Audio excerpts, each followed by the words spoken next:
not gonna like this at all. This is definitely political. So buckle up. Hey baby, come here. Come on, come snuggles. Yeah. So much love from this little puppy. Yeah. Guys, listen, the way they're acting, this bust into your door, yank you out of your car, put you through processing for a few days, before, they're gonna release you, even though they know that you didn't do anything wrong. This is the type of harassment and bullshit that the black community has been putting up with in America. Okay? Not just that, just like we're more than just the like force your way into your home, force your way into your car. I know. Come here, all the way. Come on. He's a puppy. Yeah. Okay.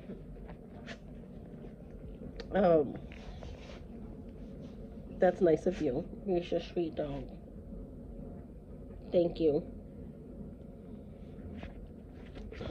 We're seeing ICE agents behave in the exact way that the police have been treating black people, brown people in America.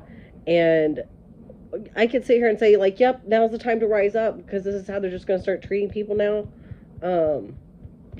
Yeah, this is it, guys. They're busting your door, assume things, arrest you first, ask questions later. I think that was like one of the things that some politician had said, like, we'll, F you up and then we'll figure it out later or something like that. That's ridiculous. That's not how this country goes. I'm sitting here next to my homeboy. Well, that was weird. That was a weird thing to do. Love you. I love you. Yeah. Do you love me? I could give you guys my thoughts and everything on this whole like Epstein stuff, but here's the thing, is that this is so much more than just like Epstein and Trump and that kind of thing. I can almost guarantee you that those two are like best buddies, with like this heat between them is some sort of like, those like long-term friends that you have where you're just like spirit animals forever. Epstein and Trump are spirit animals. They are intertwined spiritually. Whatever Trump, his involvement was with what happened to Epstein, their spirits are tied together forever. They are one.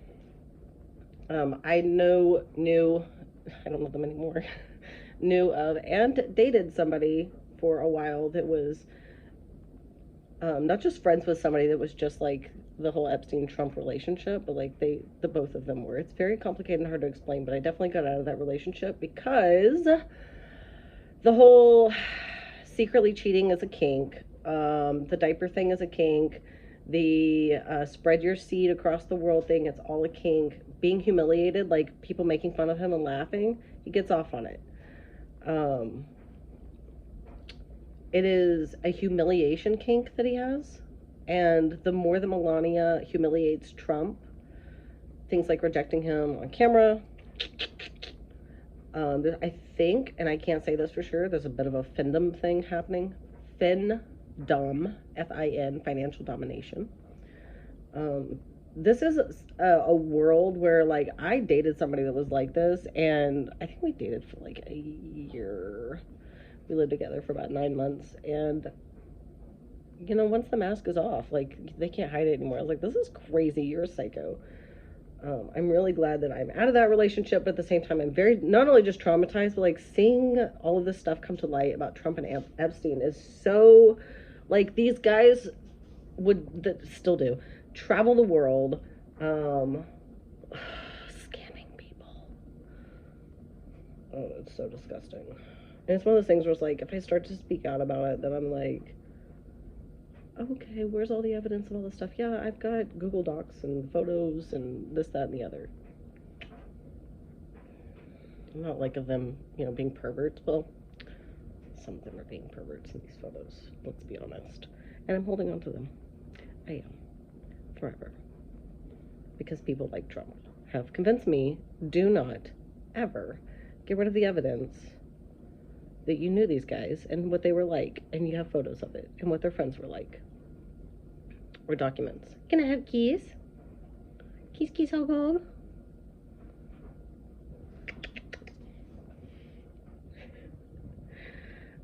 I don't think that people really quite understand like the perversion of what you're up against when it comes to Trump, and like how much he really truly just enjoys all of this. The power is, when I say the tip of the iceberg, I mean it is like the snowflake on the tip of the iceberg.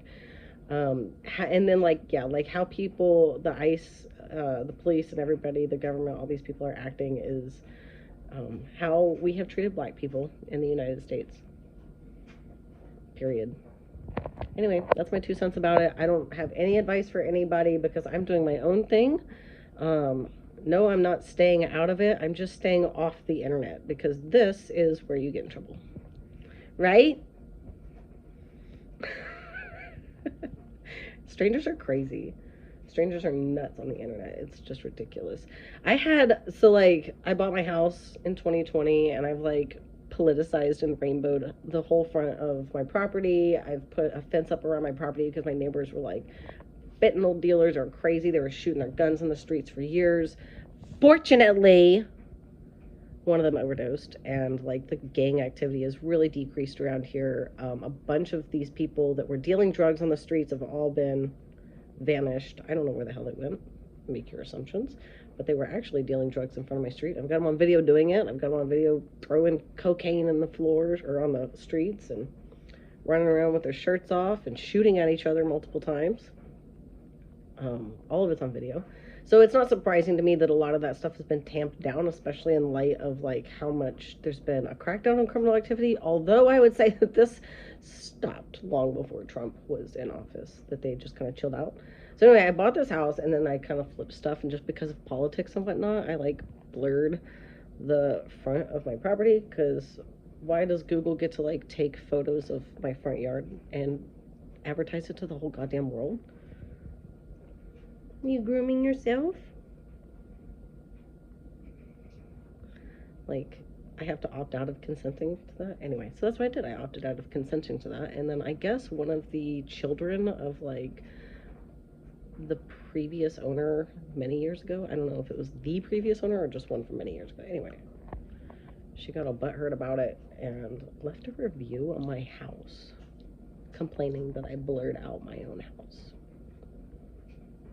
My house is a studio, an art studio. So people are weird. People are crazy and weird. That's what I was getting at. I don't really care that she did that. I'm just saying people are weird and crazy, and they know your address. So I do try to like mind my own a good deal, just being trans and with the politics and whatnot. I just don't want the attention because people are fucking crazy and weird. Right.